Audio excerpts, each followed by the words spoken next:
We're going to go over the history and the origination of the term Giclée, and that's how it's said, Giclée. So, this goes back to the 1980s with Graham Nash from Crosby, Stills and Nash. He was a photographer, still is a photographer, and he took a lot of pictures while he was on tour, and took pictures of his own band and other bands, and got quite a collection of interesting photographs. And he started getting them onto his Macintosh computer, but he found there's no way to print them. You know, I can do cool things on my computer, but back in that day, well, how do I print it? You know, the desktop printers did a crappy job, but he wanted to do like fine art printing. So this is where it all began with his tour manager, Matt Holbert. The two of them endeavored to find a way to print the photography. And so what they did was they hooked up with Iris Graphics and this model 3047, which was used in the pre-press industry.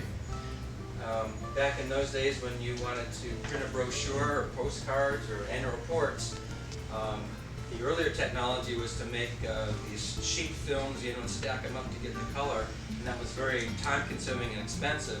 And so this was the first digital pre-press proofing machine, and it's called the Iris Graphics 3047, which meant that it could print up to 30 inches by 47 inches, and at that time it cost $126,000.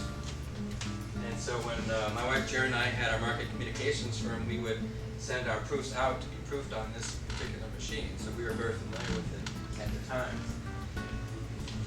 So Nash and Holbert decided to call their fine art prints digigraphs. And another fellow who worked in their studio named Jack Dugain decided a better term was Giclée.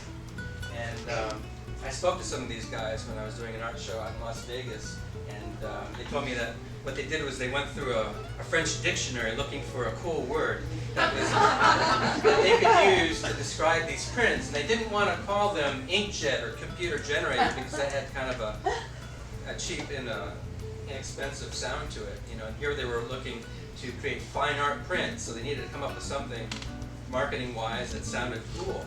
So they came up with Giclée, and it means in French to spray, or means nozzle, to squirt, to squirt. So it's the concept of spraying like an inkjet printer would without using the word inkjet.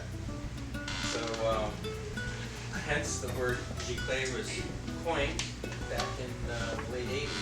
And these are some of Graham Nash's photographs from his tour, and they were published.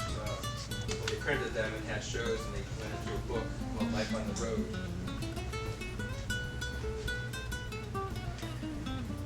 So today, Nash Editions is still around, and they're still printing, and they now use Epson printers like we do, and they use the same canvas brand that we do.